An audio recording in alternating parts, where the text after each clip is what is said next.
Guys, if you didn't know, we're playing a tournament on 888 Poker on Sunday, the 14th of August at 2 p.m. Click the link in the description to join. Last week I played a few games and I thought you might like to know how I got on. Where were you, Lee? I didn't play last week, but how did you get on with me? Well, what a game it was. I registered a quick 9-handed sit and go. Started slow. Didn't get many strong hands. And so I just played conservatively. 30 minutes in, and I had some luck. I hit 2 runners to make a flush, and I won. At this stage, everyone was fighting for their lives. I had K7 in of the big blinds. The dealer shoves, and I fancy it. I make a straight and take another one out. My wins didn't last long, though. I'm out in the third, but, made a bit of money in my pocket. All good. Big congratulations going out to the winner of the game, PPT888, who took home a tasty bit of money, though. He did well. If you want to join the fun, sign up to 888 Poker using the link in the description, and don't forget to join the free roll Invincible tournament on the 14th of August. You can use your promo code WELCOME40, deposit £10 and get 40. Click the link in the description and sign up to our exclusive Invincibles tournament, and let's all get involved. You need to be over 18. So you're in, mate. You're in. You're good. Right. To sign up and play, and remember to play responsibly.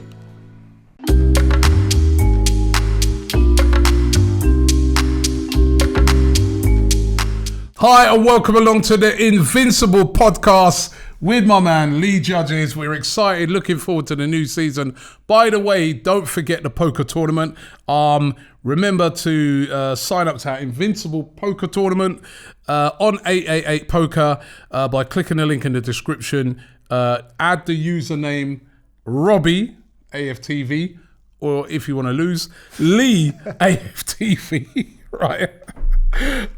Remember to use the promo code WELCOME40. Make sure you do that, right? Because if you deposit £10, they'll give you £40, right? So WELCOME40. Don't forget to use that code. The link is in the description. Get involved right now. Tomatoes will be coming your way. Tomatoes won't be coming my way, mate. Trust me. I can't wait for that. Can't wait. How are you going to get in next week when you got no money?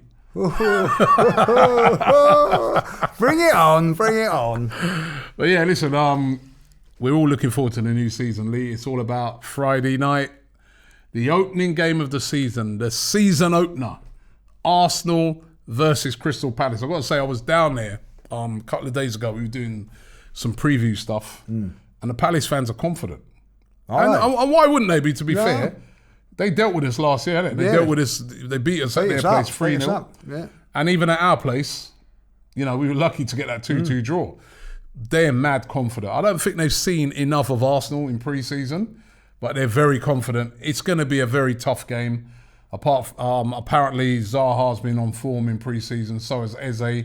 So it's going to be difficult, but what's your feelings around the game? Looking forward to it? I am. Do you know what? I said it earlier on, and I tweeted it out as well. It's the first time in a very, very long while I'm looking forward to the opening game of the season. I am. We've always been, I think, never really ready. Yeah. I can't remember the last time I was thought, wow, we're ready. I think we are ready this time. Look, listen, we could still go there and get beat. I'm not saying that we can't, but for the first time in a very, very long while, I'm looking forward to the opening game of the season. Yeah, I agree with you. I said the same thing as well. I was doing the overlap the other day, and I said to them as well that first time I can remember for at least 10 years that this Arsenal team goes into that game. They look fit in pre-season. Mm-hmm. They look like they're on it. There's players, isn't it? They always have that phrase, you ain't had a pre-season. Well, there's players like Gabriel Jesus who's had a full pre-season. He's played every game, isn't he? He's been involved in every single game. He's featured in every game. Exactly. So has Saka. So has Martinelli. I mean, some of the main guys, they are primed. Odegaard. You know what I mean? Thomas Partey, Xhaka, Saliba who's coming, look good, We look right, we're ready. I know there's still a few injuries, there's no Emile Smith-Rowe, there's still no Tomiyasu, Tierney, but we look like we're primed and ready to go. Yeah, and that's the thing about pre-season. We've had a proper pre-season. we've had a proper one. Like, last season's pre-season was a shambles. I'm going to say it now, like, it was a shambles. Remember that? Oh, like, Hibs. People going, oh, it's only pre-season, but you could see it wasn't right. Things weren't ready. You could see it. But this time around, which is one of the good things about the whole Arsenal thing at the moment, is it looks like they've looked at that last season and thought, we can't be like that this season. We need to be properly tuned in. We need to get off to a good start. You can't get... It's like, giving Usain Bolt 50 yards start on a sprint, isn't it? If you know what I mean, with Man City and Liverpool. We give 9 points we give up. The first 3 games, Tottenham were 9 points in front of us. Like, you know what I mean? We lost it by a point in the end. You know what I mean? So the start is so important. So hopefully they've learned from that. Listen, it doesn't mean to say you're going to go and win that game against Crystal Palace. But what it tells me is, for the first time, proper players have had proper pre-seasons. Not only are they fit, they're also knowing what they've got to be doing. You know what I mean? They've got to know their players. They know what things are going on. And we had players coming in first game, having one session and then playing. You know what I mean? We've had them all on tour. All those players have been on tour. 2 weeks ago, I think the team that started, which we've started against Crystal Palace, was the team that started at Chelsea 2 weeks ago in Orlando. Yeah. So it just shows you they've had 2 weeks now of knowing what they've got to do, working on... Same team started against Sevilla. Yeah, same start. So they've been working on that. And funny enough, a lot of those players that sort of came on were in the sort of weaker versions that we played. They're all going now, you know what I mean? They seem to be shipping them all out right now, you know what I mean? So he knows what his team is. He knows what he wants for his squad. There may be a couple more additions, but he knows what he wants, and they should be fully prepared for this game against Crystal Palace. 100%, and that's what's good about it. Big up to Bert Leno. Like, I'm disappointed at his game, but what a great attitude he's had for Arsenal. They never complained once. Probably felt a little bit harsh being left out of it, but done a very good service to Arsenal, and good luck with him going to Fulham. But I'm buzzing for this game against Crystal Palace, and I'm pretty sure they've looked at Arsenal, the coaching staff, because they would have been impressed by what they've seen. Because we've been fortunate enough to. I've been fortunate enough to watch every pre-season game, and I've been more than impressed with what it was. I'm over. What's the word? I'm not going to say excited, but I've been more by watching it. I've got more and more excited, confident, gassed. Yeah. Why not? I think at the end of the day, that's what football teams do for you. And listen, I could be heading for a big fall come Friday, but ultimately, I'd rather be where I am this season than what I was last season when I was dreading the season. People, other teams were looking forward to the season, and I was thinking, no. And then when we lost to Brentford, you knew that we was going to lose to Chelsea. You knew then you knew come to the international break we was going to be bottom of the league. You know what I mean? And we was bottom of the league. Tottenham were top last season. We were bottom going into that international break. So another 10 days before Patrick Vieira done a little thing for us by beating Spurs, and we got that result against Norwich, and things started to change a little bit. But this is so important. This game is very, very important to our season. I can't stress that enough. It's going to be a tough game, as we know, and obviously the player that we definitely need to get on top of is Wilfried Zaha. He's had an excellent pre-season. The Palace fans are saying to me as well. And if there's one area that you're looking at it and you're thinking, even in pre-season, it's that, right back position. No Tomiyasu. I think Ben White has done very well. Yeah. Filling in that position, but he's filling in. He's not the normal right back. I think they'll try and target that area. We're gonna have to be really good in those areas. Yeah, we're gonna have to be. And it's very, very funny, isn't it? Very, very strange that when we go, I want Zaha, people go, Arsenal fan, we don't want Zaha. And now, we're worried about Zaha. Like, you know what I mean? So I said years ago, get Zaha. Before we got Pepe, people slated me and said that this and that. I said he's a quality player. Premier League ready. I always go on about being Premier League ready. Players that are ready, are playing in the Premier League, have been there, they've proven themselves. He's a quality player. He's a threat to any team in the Premier League, any team. Yeah, and it'd be interesting what's going to happen to him. He's got a year left of his contract. Like next season, he'd be a free agent. There'd be many times after him I was as a saying free this agent. the other day, right? That I didn't even realise he had a year left. Why not going for him? We're looking for a wide player. Well, you know what I mean. Like, I know he's probably 29 now, but 29 probably doesn't fit the remit of what Arsenal are at the moment. But I think get a good few years out of him. He's a fit lad, isn't he? I've always liked him. I've always liked him. You know what I mean. And when we was linked with him that time, I thought, oh, that's great. And then we ended up with Pepe. You know, but it just hasn't worked out with Pepe. No. But I was looking forward to maybe that happening, especially when he turned around and said that he wanted to play for Arsenal as well. Yeah, but he's going to be playing against us.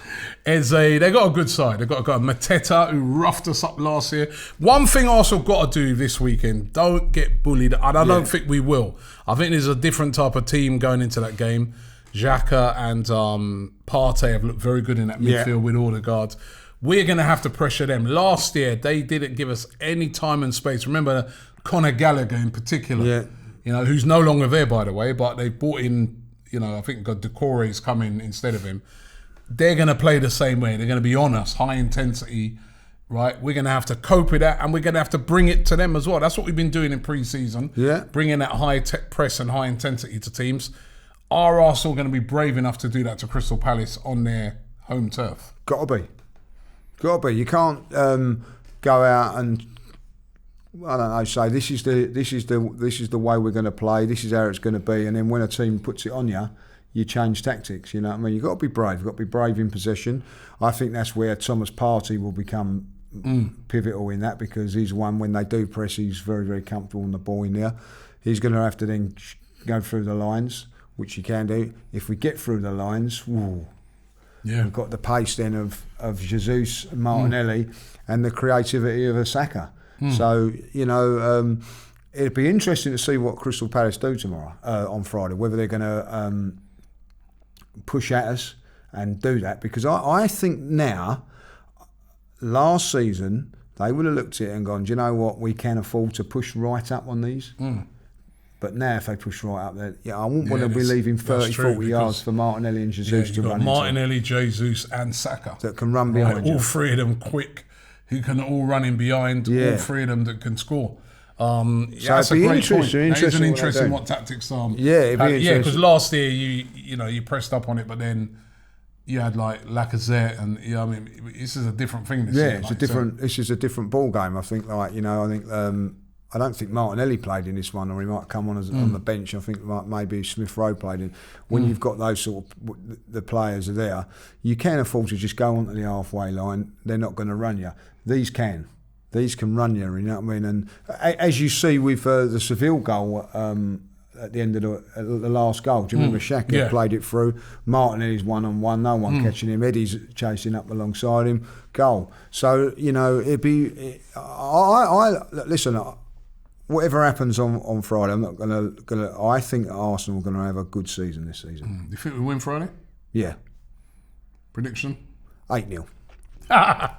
I've got a funny feeling, right? I'm going to say. Drinking. I'm going to say. I'm said 2-0, but I've seen a lot of Arsenal fans going 3-1. I think Turkish went 3-1. I said 3-1. And a lot of people are going 3-0, 4-1, or something like that. But maybe we're getting too carried away. Maybe getting a little bit too carried away. But I do see what they're saying, because if we can get on top of them, we have got that. Like we did against Seville. We actually killed them off within a burst of 10, 15 minutes. I think the interesting thing will be, though, Lee, if we say go a goal down.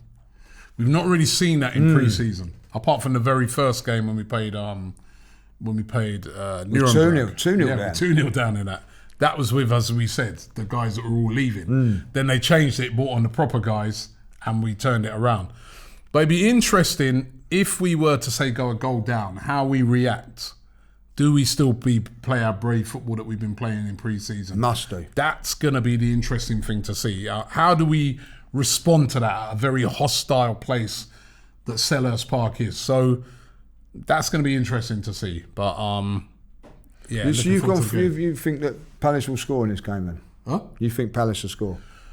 Yeah, just because they've got some good players. I still can't forget it. Like last season, man, we conceded. I'd love us to keep a clean sheet, but And it's a tough place to go and keep a clean sheet as well because they're right on top of you. So it wouldn't surprise me if we conceded, but it's just all about getting the 3 points in that game, isn't it? And if we can get the 3 points and look good, it'd be fantastic. As I said, it can be a hostile atmosphere. Maybe Michele might have the speakers up. You know. Did you have to mention that?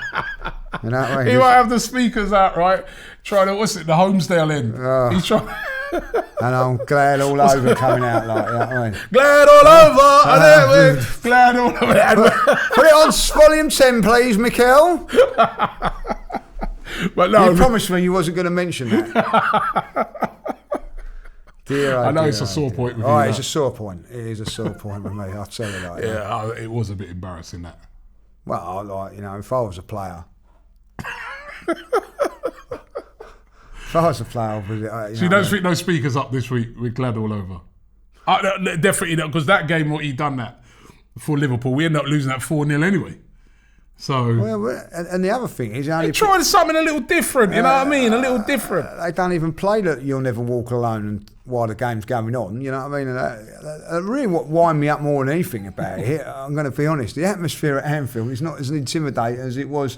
No, that's true. Going back in the day, I think Palace is more. Palace is more intimidating. More intimidating than Anfield. Liverpool have to put their speakers on to make it even louder than what it is. Listen, still a fantastic place to go and watch football. I'm not saying it's still a good atmosphere, but it is nowhere near like it was back in the day when Anfield when the cop was like standing room up. It was an awesome sight. Yeah. Nowadays, I've actually took friends to that game, and they've come away disappointed. They've gone, I thought the atmosphere was going. I said, look, well, unfortunately, it's not like it was. I remember going back in the day when Charlie Nicholas was playing for Arsenal. So this is how long ago it is. And Kenny Dalglish had won the Manager of the Year for the previous season. He was up there, and he come out, and the whole place was singing Dalglish. It was awesome. It's nowhere near like that now. No. And you know the funniest thing about... I don't know if you remember this now, right? So, what was the funniest thing about that game, right? Is that we had them pretty quiet, the crowd. Yeah. Right? And then Mikel Arteta wound up. Put his speakers on, didn't he? Like, he went wound up Klopp, and then Klopp got them all up and all that.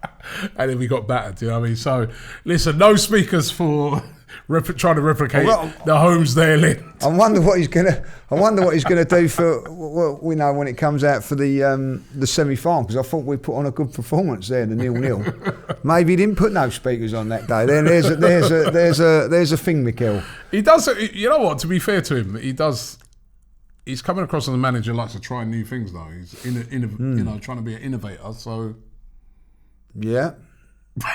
You're not feeling it? No, I'm not feeling that one. I'm not feeling that one either. I'm not feeling that one. Like, the speakers thing, I'm not feeling that. Nor the cameraman. The cameraman giving the speech. Giving the speech, yeah. Yeah, that was a bit of a different one as well. I guess the cameraman's a big fan though, isn't he? So what he was saying is, I'm a big fan of the club. Go out there, go out there and show the fans. The fans out there are going to want to hear. Yeah, I like. They want a better. That was better than a speaker. I'm talking as a fan. The fans out there are going to want to see a big performance kind of thing. In that vibe. So, I like the one thing that he did say was when he turned around and said, "I've photographed or photographed lots of world-class players, and you boys are a good team." I thought that was a good thing to say. Whether they believed it or not, I don't know. But like, and listen, that I don't mind. I'm going to be honest. The thing is about is right that we're seeing a lot of these things behind the scenes for the first time. That could How be do we on. know those things don't go on in a lot? Of course they do. You know what I mean? It's just because we're seeing it behind it. We're not normally privy to these things. It is giving us an insight, and maybe we shouldn't look at some of these things and laugh and mock, because maybe some of these things are going on up and down in dressing rooms right across the country where managers are just trying something to give the players a little edge, or 100%. to G them up, or to so. I've spoken to Kevin about this because, and it is he spoke about what it was like in dressing rooms and things like that. It's great to get an insight from an ex-professional player. There isn't a lot of difference between what was going on in the Arsenal dressing room and in my dressing room when I was playing semi-pro. It's not a lot, Kev.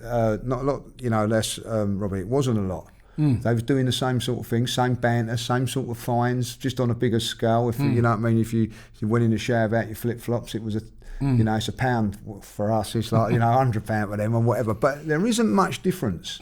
So it probably does go on. But that one there, I think I would have liked to have Mikel to have kept that one out of it. Like, you know what I mean? Speakers. Yeah, I would have done. But the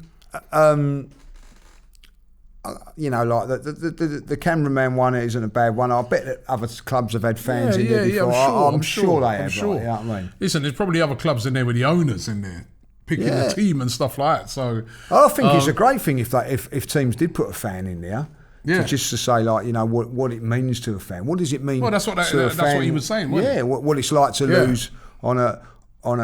Listen, I tell you, this is how football changes my life.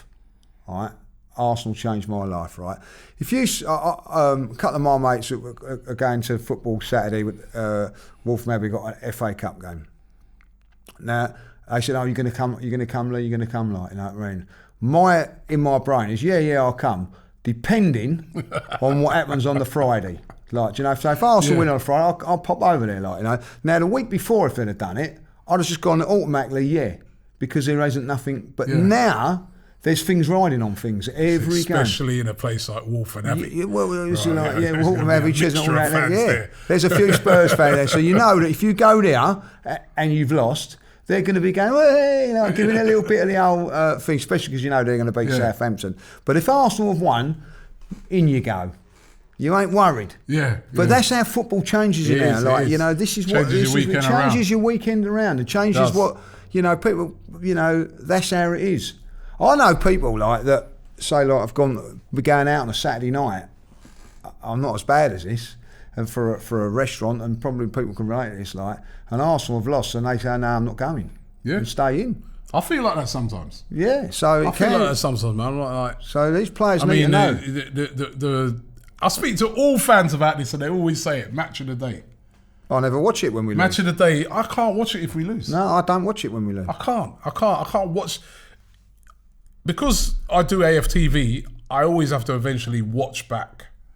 Even though I'm at the game or even doing a watch along, I do always have to eventually watch, but I can't sometimes do it straight away. I'll be like, you know what? I know I need to watch back the game because I'm going to have to be talking about it and that. I want to watch it back and go over it a bit, but I can't do it right now. No, I just can't. Oh, that Newcastle game, it took me about 3 days to watch it, and then when I watched it. Yeah, I watched it back. When I watched it back, I was like, you watched Jesus. the Tottenham game back? I was like, this was worse. No, I didn't watch that. I couldn't watch that one back. No. I just watched I watched the match of the day highlights of it. Oh. And it was terrible. It was absolutely terrible. You know what I mean? I'll be honest with you. If Arsenal win and Spurs lose, I've got it on Sky Plus. I watch the free channels of it all, like, you know what I mean, and everything like that. If they lose, Arsenal lose, I do not watch any of it. Arsenal will win a game. I will come back home at night, right? I would, like, when the games are and I'll watch the full thing. Full thing, yeah. I will watch the full game. I Sky Plus the game. Yeah, right? Me too. And if they've lost, I delete that straight away. Like, if they've won it, I don't. I can tell you this now. I don't know if anybody is in the same boat as me. I have never ever watched back the Champions League final. Never ever seen it. I watched it back. I watched it back like when I got back from Can't do it. When I got back from Paris. A couple of days later, I watched it back, and I was even more angry. Well, I can't. When I saw how Almunia got beaten in near a post, I can't watch it. I knew it on the day. I was like, you should have saved that. When I watched it back, I'm like, even worse. So, Yeah, So football's a funny. that's how it gets you. Well, like, let's you know what I hope mean? that we're getting Let's home hope we're Friday scoring night. blessing, like, Friday you know what I night, we're watching the Well, game. I tell you what, that's true. Because if Arsenal win on that Friday, I will get home, whatever time of night that is, I'll be watching it. and I will watch it before I go to bed. I'll watch it before I go to bed. If 100%. The old red button. Is it the red button or green button? Delete. Delete. See you later. Well, hopefully you'll be watching back loads and loads and loads of games this season. Well, yeah, hopefully. Imagine a Man City fan never gets any sleep, does he? No. He comes home after every game. He watches it. Every game he comes home, he's watching it. Oh my God! But you know what I want to do as well, Lee. On that is start the season predictions, season predictions. Ooh. I wanted to get into. First of all, let's start with Arsenal. Right? Who do you think will be Arsenal's player of the season? It was Saka last year. Who do you think will get it this year? I'm hoping, and I'm really proud. I think it's going to be Martinelli. I'm really excited about Martinelli this season. I know he's my favourite and everything like that, but what I've seen in the last couple of games, I just think he's ready. The boy's ready. I think he's ready to go up the level, if allowed. Like, you know, and I mean that. Game time, yeah. But I do think that if he can just add a few, I just think he's an exciting player. Exciting. I don't know how. You get player like Saka to me is a great player, but just Martinelli just excites me, the way he did. So I've got a feeling that Martinelli could be the one this season. I'm going Jesus. I'm going Jesus. I think he's going to get a lot of goals this season, and I think he's going to surprise a lot of people. I think he's just going to I think there's still a lot of people out there, not Arsenal fans as much, but a lot of neutrals out there are thinking, yeah, he's all right. And I think he's better than all right. Yeah, I think he's going to surprise a lot of people. I think him or Saliba. Oh, Saliba, oh. Saliba's another one that I think is going to surprise a lot of people. Yeah. You know? Well, he surprised me, I'm going to be honest. He's already surprised me. Yeah, how good he is. And obviously we want to see that consistently across the season. But listen, he got a young player of the season in France last year. French international now.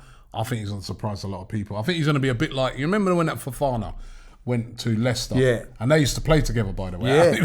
Imagine if you had them too. You know what I mean? And that Fofana was brilliant. And I think Saliba's going to adapt to the league just like he did. And I think he's going to surprise some people. So one of them two, young player of the season. I haven't really got that many young players. There's still a lot load of young players. They're still young. I'm gonna say Saka again. He's only 21 years of age. You've still got to put him in there. I think it's a massive season for Smith Rowe. He's got to get himself back in contention. But listen, injuries are hampering him at the moment. Yeah, they are. But for me, Saka's still going to be he's still the number one, isn't he? He's still brilliant, man. You know what I mean? Even the other day, when we was at that Emirates Cup, there was somebody saying to me, well, why is he taking the penalty? You know, why I said, because he ain't missed none. No, it's you know what I mean? People forget sometimes, because he's so young, people forget how good and how consistent he is in the things that he does. Do you know what a player we have. Do you know what he's saying? Like, it's with Martinelli, you're thinking, but he's already there, Saka. Yeah. And he's younger. I know he's English and he's been... But I just think... Which makes him a great player is you just expect him to play well. He's just consistent. Yeah, he's just very consistent. That level of consistency that he has, and that he fouled really all the time, gives you a bad game, does he? No, I you think really see him playing a game and you're like, oh, he was poor today. Yeah, you know what I mean? He has set a very high bar at his age. Yeah, you know. Right. In general now, right? In general, I want to ask you this. So, who do you think is going to win the league? And give me your top 6. So first of all, who's going to win the league this year? Do you know what? I think it's going to be tight again between Liverpool and Man City. But I just think City again. You know, it's a difficult one. You know what I mean? It's a difficult one because Liverpool looked good in the Community Shield, didn't they? Listening to Paul, what he was saying the other day. He was saying Paul. From the Redmen. Yeah. Very, very clued up. Yeah, no, Paul's proper. Knows what he's talking about. Yeah, love Redmen. And he come up with a very good point that maybe like Man City might take a couple of weeks for it to gel in with the Haaland thing, and that may give Liverpool maybe a few points in front, and can they hold on to them? And I thought that. Do you know what? I was sort of convinced that Man City were going to win, but after what he said and all that, I was thinking, He swayed you. He did sway me a little bit, like, you know what I mean? Plus, he also said Arsenal were going to finish in the top 4. So He told me that. I saw him yesterday. Yeah, he told me that he as did well. say that. So I just think though, Man City. Yeah, because the interesting thing about both teams is that they both changed their striker. Change this, yeah. Mane is I think big it's a massive miss. loss. I mean, Darwin Núñez, I have to say, I was very impressed with him. He looks like a handful. They get him motoring. He'll score a lot of goals. I loved his header that he scored it against. They were better than Man City, by the way, in that charity Community Shield. They were better. But Mane, again, when we talk about consistency, oh, he was a good player. Every single week that guy turned up, man. He was just an unbelievable, unstoppable Didn't get player. the praise he deserved, you know. I don't think so. I don't think so. I think that's maybe one of the reasons he's left a little bit. An exceptional player. And it's hard to replace exceptional players. You know what I mean?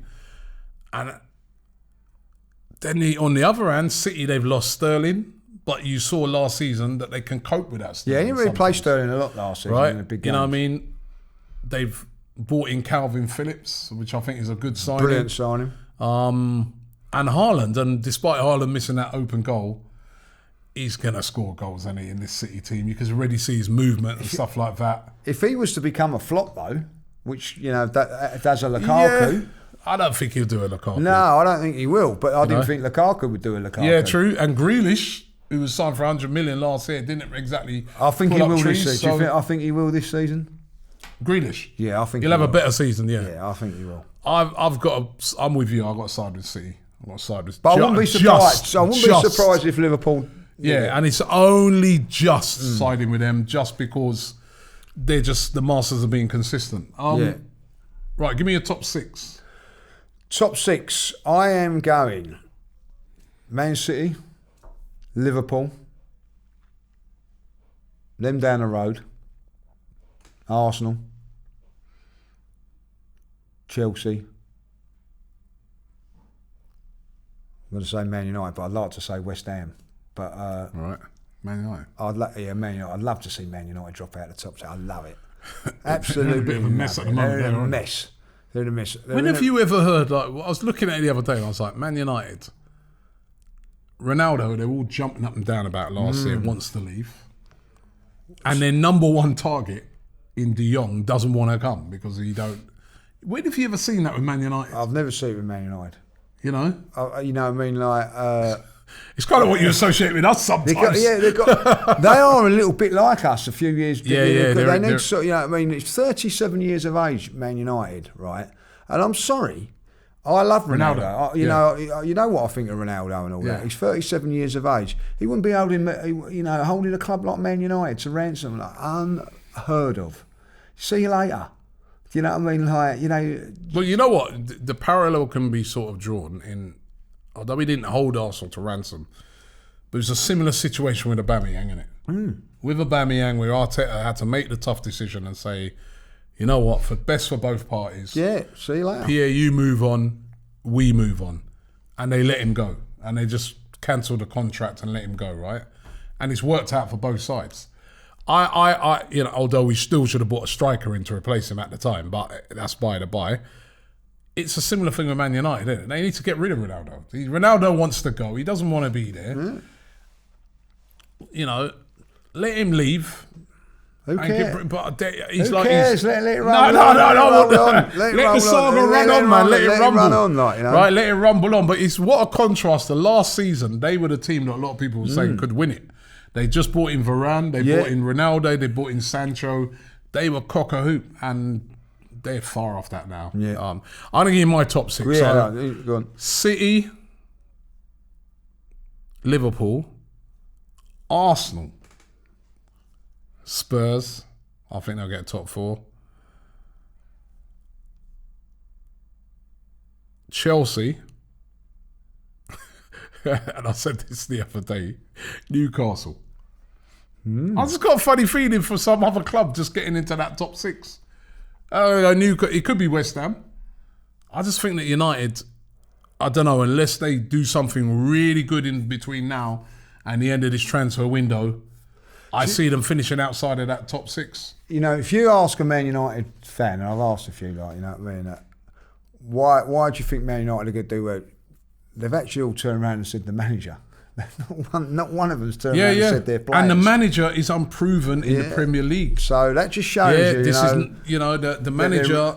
They're pinning their hopes on the manager being successful. They're kind of like you know what you said, Lee? They're like where we were, right? A few years ago, and you've got to give a guy time. Yeah. Are they going to give him time? I see protests at Manchester United plan for their first game and stuff like that already, right? But to me, they're going to have to give Ten Hag time. I think he's a very good manager, but he's never managed in the Premier League before. To hit the ground running immediately, you see even guys like Conte, struggle a bit in it. I said the other day that as far as I'm concerned, everyone keeps going on about Conte masterclass and getting into the top 4. I don't think it was. I just think that it was us who capitulated. When we lost, though, came back after the international break. I lost to Palace. I lost to Southampton and Brighton. I remember before that, Tottenham were in the driving seat and they let it slip, let us back in. Right? Then even when we then slipped up with those 3 games, I remember we lost to Brighton. The week after Tottenham played them, they lost to Brighton. Yeah. So I think it was more us. So even a manager like Conte, who's won the league before with Chelsea, coming into the league, found it difficult at times to get get things going. And he had 2 world-class players up front.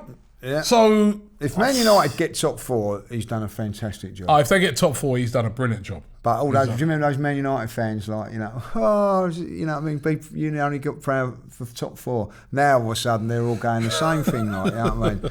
Oh, I love football. I love football. Who's going to get relegated? Well, this is a tough one for me. 3 teams have come up. I think Bournemouth are going to struggle. Bournemouth have come up. I think they're Fulham have come up. And also Nottingham Forest have come up. I've actually gone Bournemouth and Fulham. I would love to change that now that Leno's gone there, really, if I'll be honest. But that's who I'm going to go for. And I've got a feeling for Southampton. I just think lost a few of their players. I think and on a poor run towards the end of last season, which wasn't sort of picked up. Only team that they beat. Arsenal, the only team they beat, I think, in 10 in their last game. Yeah, they had a very poor run. Poor run at the end of the season. They've lost Broja to Broja, is it? Oh, Broja. Yeah, Broja. He's gone obviously back to Chelsea. He was a big player for them. Yeah, start of the season he did so.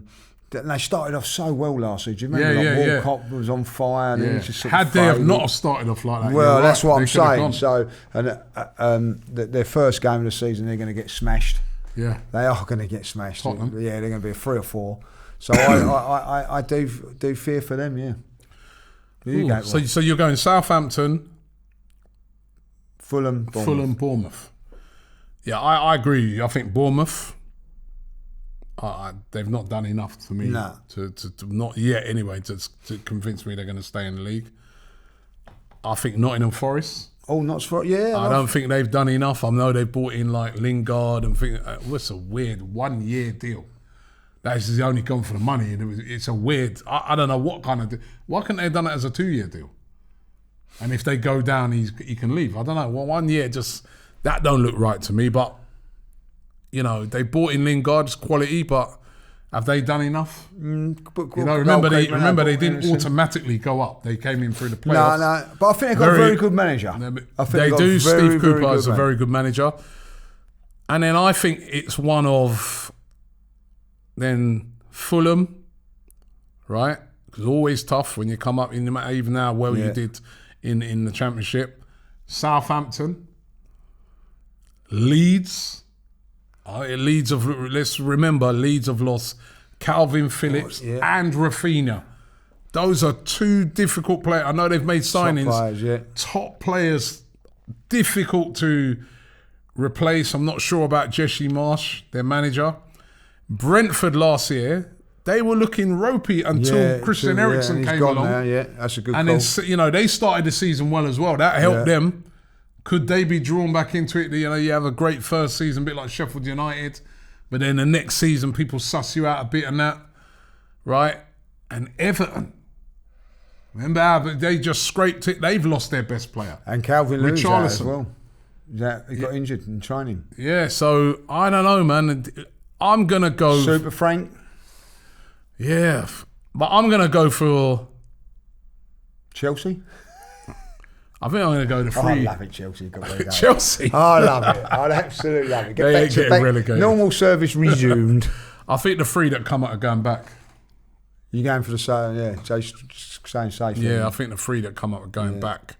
But I think it could be any of those There's other teams. such a gap between the Championship and the Premier League. Yeah, I think any of those other teams I just mentioned, though, in Southampton, Brentford, Everton, Leeds, I think they could all be drawn into it as well.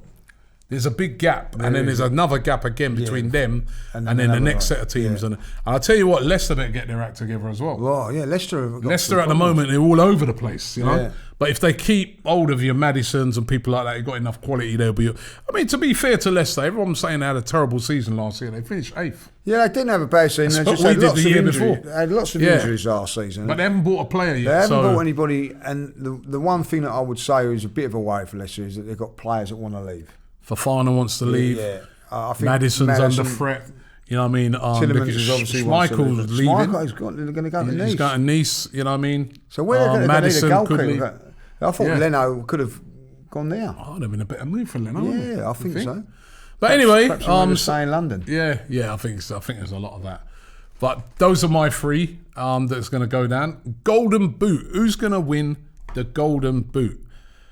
You can look at a lot of candidates for that, right? You can look at the usual suspects in Salah, Harry Kane, Son, who won it last year, joint won it with Salah, Ronaldo if he stays.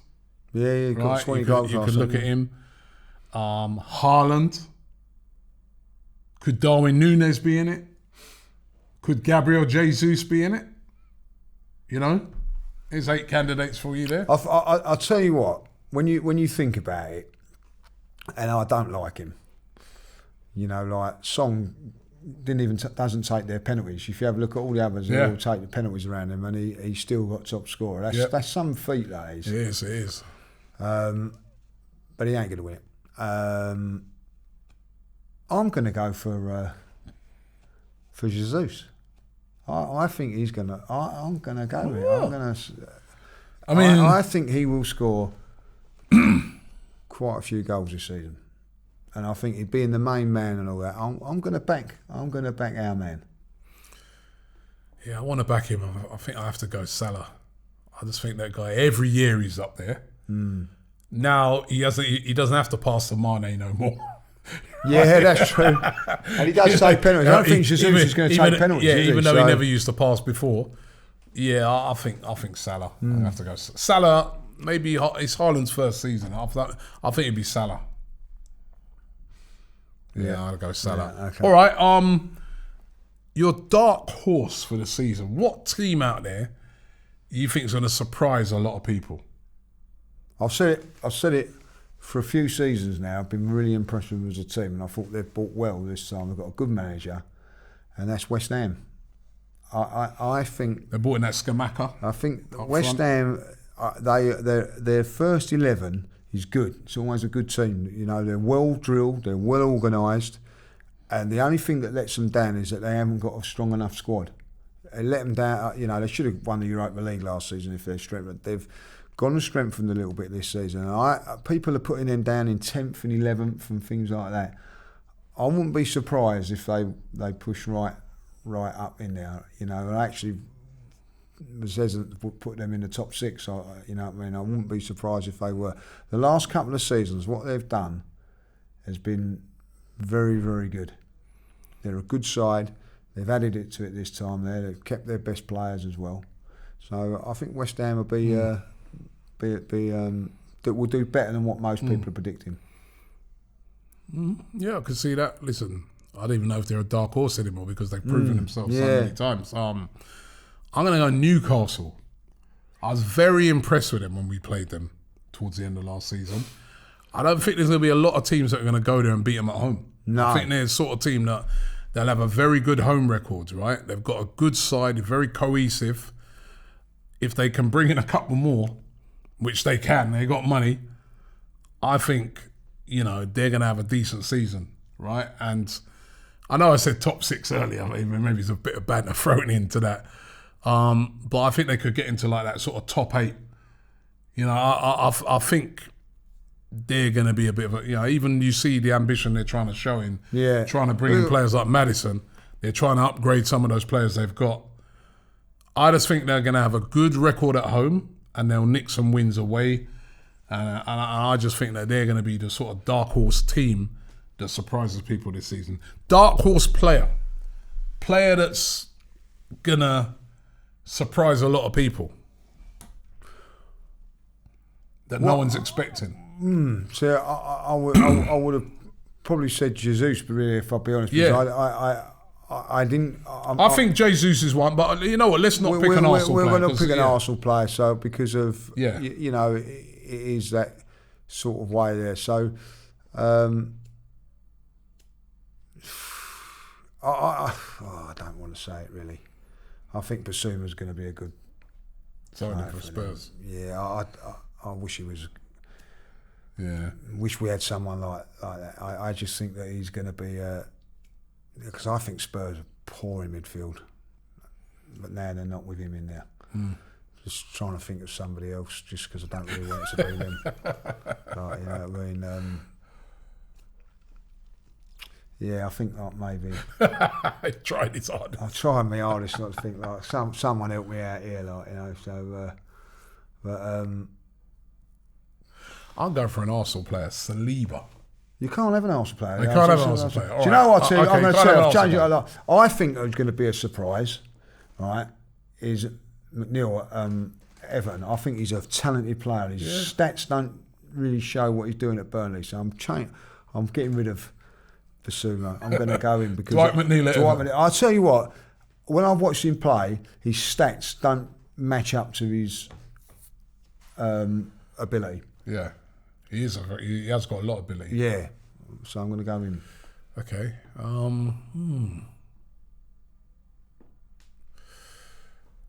Dark horse. It's quite a tough one, isn't it? If you're not going with the Arsenal, because I do think there's a few at Arsenal. Yeah, I do think there's a few at Arsenal. It's going to surprise. I think Odegaard's going to surprise a few this season as well. But oh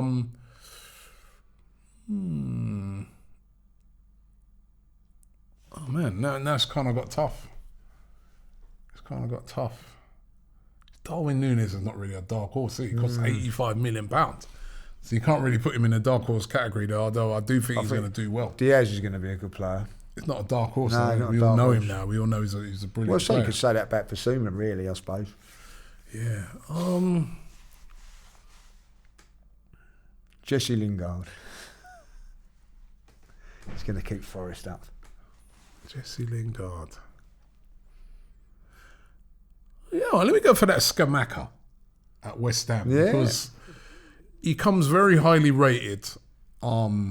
He's an Italian international. He's a big guy. Yeah. He's a big guy, and I think he might do all right, I think he might David Moyes' style of play and everything like that. I think he might do all right at West Ham. Good shout. Not sure if he'll get like loads and loads of goals, but I think he might be a player that will cause a lot of problems in the Premier League. He seems to have the stature and everything, and that people might be saying, you know what, £35 million, they got a good deal. He might be one of them sort of players that, when people say, well, why didn't United go through it? Why didn't Arsenal go through it? Why didn't he might be one of them kind of players. So I'll go Scamacca at West Ham.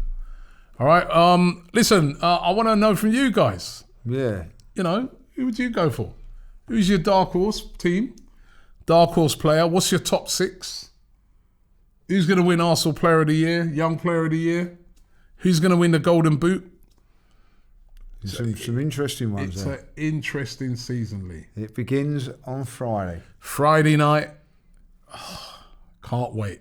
And we ain't been saying that many times. No, we haven't. At the start of the season. And that's the good thing. We are looking forward to it. I'm pretty sure that West Ham fans, I think Tottenham fans will be looking forward to it. Yep. Obviously, like Liverpool and Man City, that goes without. The only teams, I don't know, for Chelsea fans will be looking forward to the season. Chelsea, yeah, they're still a little bit all over the place. Fans are not at the moment. United fans are all over. So, they're just, when you compared last season, the way they were buzzing, they're so unenthusiastic at the moment. It's unbelievable, but we wait and see.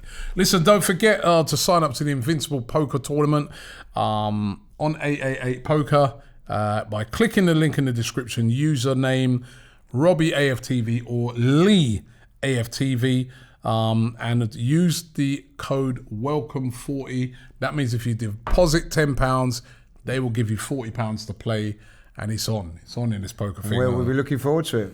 We look forward to seeing you at the table. And looking forward to the game at the weekend. Don't forget to check out all of the content on AFTV. We are looking forward to the game. We're going to be at the game. We have a watch along in the studio.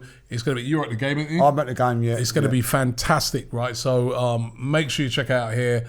But listen, pre-season was pre-season. Now it's the season. It starts. It starts. What can Arsenal do? We're about to find out. Thanks for watching, and don't forget to subscribe here to AFTV. The Invincible podcast. Myself, Robbie, and Lee Judges come together once a week to discuss all things Arsenal. Straight talking, considered discussion, brought to you by the fans of the only club in Football League history to go invincible.